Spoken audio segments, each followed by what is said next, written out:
Dans cette cuisine d'école, un nouvel ingrédient a récemment fait son apparition. Alors, on a de l'huile de chanvre, de la farine de chanvre et des graines de chanvre. Ce matin, le chef Stéphane Boucard a décidé de préparer en dessert un broyé du Poitou à base de farine de chanvre. Ça a des vertus. Alors déjà, ça apporte des oméga 3.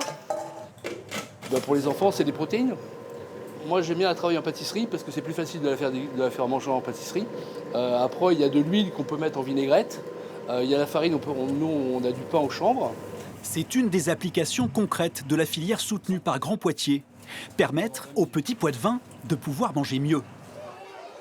Ce midi-là, près de 200 enfants auront pu se régaler de ce broyé un peu spécial.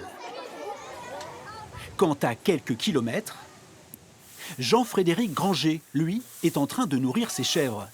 Cet agriculteur cultive justement la précieuse plante, une culture valorisable sous bien des formes.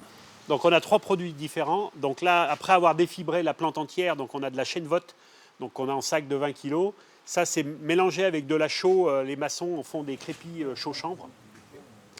Donc là, on a la poussière. Donc ça, c'est le dernier résidu. Donc ça nous sert à faire du paillage.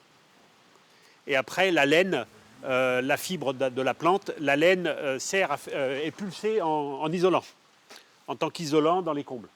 Comme cet éleveur, autour de Poitiers, ils sont désormais 10 agriculteurs lancés dans l'aventure. Avec à l'origine de cette initiative née en 2021, un objectif pour la collectivité, préserver la ressource en eau et ses captages.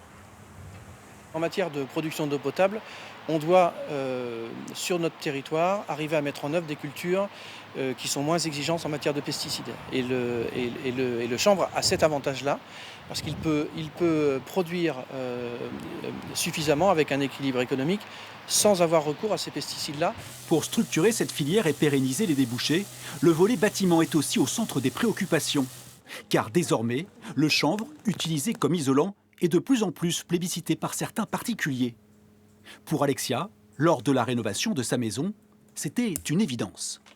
On a des murs qui respirent et qui permettent de gérer la chaleur, gérer l'humidité, gérer le froid.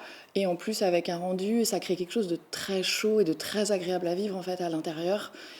On est dans quelque chose de doux, de chaud. Voilà, on est confortable. Voilà, ça crée vraiment un nid en fait, pour nous. Le chanvre, autrefois cultivé, aurait donc tout de la plante du futur pour les agriculteurs. Peut-être pas encore, car pour l'instant, le marché reste limité. Ça reste un marché de niche aujourd'hui.